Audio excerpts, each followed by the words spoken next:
The iPhone 16 Pro just arrived in the mail, so let's get it unboxed and set up. I'll be sharing some first impressions because I have a ton of thoughts about this phone, and we'll finish off by adding some clean, minimal accessories that you won't want to miss. Ripping open the two pull tabs, you have this thin, minimal box, looks very clean. I don't know about you, but I save any of my Apple product boxes because I feel like they're just works of art themselves. Opening the box itself, we have the actual phone. I feel like last year I desperately wanted to get the natural titanium, but I'm such a creature of habit. I got another black iPhone. I've probably had three now. I had an iPhone 11 that was in black, the iPhone 14 Pro, and the 15 Pro. I just love the clean, lighter look of natural titanium, so I'm glad I finally convinced myself to actually get it. Camera control is an actual button. I know Apple refuses to say it's a button, but it is, and it has haptics, so when you half press, it's gonna actually give you that feedback, which is nice. Who knew when Apple removed the home button years ago that they'd actually add more buttons back? It feels a little bit heavier than the 15 Pro. I think with the increased size and the battery, that's just gonna be the nature of it. The braided cable is USB-C. Love that Apple switched to that. I'm a huge fan of USB-C. I love that I can transfer things faster, charge faster, a little bit of paperwork. I'm so sad that Apple removed the sticker. Not that I ever used the sticker before, but I mean, come on, that was so iconic. I think Marques Brownlee called it the end of an era, and it really is. Looking at the camera array, looks so clean. I know that they upgraded the main camera. Now it's a 48 megapixel fusion camera, whatever that means, just improvements. The 5x zoom will be super nice, optical zoom on the telephoto lens. I'm very excited to try that out. And also the ultra wide, I use that a ton. I'm very active. I love running and cycling and just being outdoors. And for Strava, if there's any Strava fans out there, but I love taking selfies for every single workout. And so a nice 48 megapixel ultra wide will be much appreciated. Booting up, we have our welcome screen. One thing I will say is I backed up all my photos and videos to my computer and deleted them on my iPhone, but right before this, made sure I updated to iOS 18, made sure that everything was dialed with my wallpaper and my apps and widgets. So that was even a faster transfer. So if you're waiting to upgrade, I would do that first because the setup process will be way faster. So even just looking at the 16 Pro and the 15 Pro, you can tell the bezels are thinner. Hopefully the natural titanium will be a little less fingerprinty. I said that last year with black titanium, pretty similar to the 15 Pro. If you're wanting to upgrade and you have a 15 Pro, I mean, I'll be doing my full review. We'll see if it's worth it. I don't think so. I feel like Apple and a lot of other smartphone companies are on a every 2 years upgrade cycle where there's enough improvements to get people excited. And even sometimes it's every 3 years, depending on,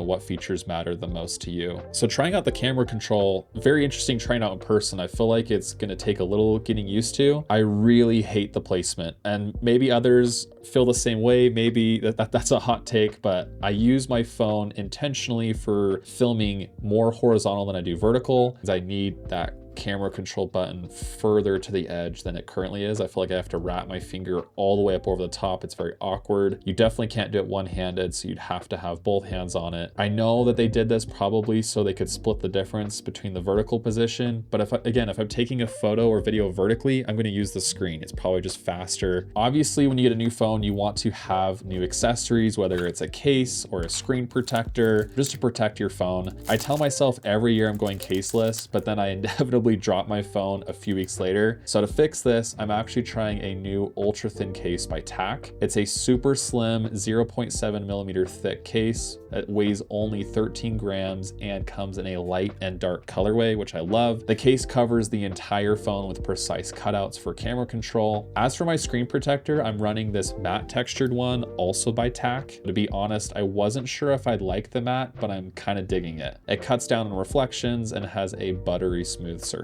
It's nice to know my phone is protected from daily wear and tear. Plus, it's so minimal that I feel like I am going caseless, which is a huge win in my book. And not to mention, it looks amazing with my wallet. So if you want to pick up any of these accessories, I'll link them below. Use code AB10 for 10% off your order. And huge thanks to Tac for sponsoring this video. Overall first impressions, I'm stoked. I mean, it's always fun to get a new phone. You get to appreciate new features, you get to test out new upgrades, but I will be coming out with a full review to give you guys all the details, all the improvements, and just test it out from my perspective as a filmmaker and a content creator. I love trying to be minimal and intentional, and so one thing I do every year, whether I'm upgrading your phone or not, is refresh my wallpaper, look through my apps and widgets, and make sure that it's set up to be as productive as possible. So I partnered with my buddy Owen Jenkins Design and created a brand new wallpaper pack called Grainy Bubbles. My personal favorite is titanium. I think it looks so clean with these blacked out apps on iOS 18. So if you need a new wallpaper, I'll link those below. Let me know in the comments if you guys are upgrading, what you think of the new iPhone 16 Pro. Is it worth it? Is the camera control a gimmick? Would love to hear your thoughts. And as always, thank you for watching. I'll see you in the next one.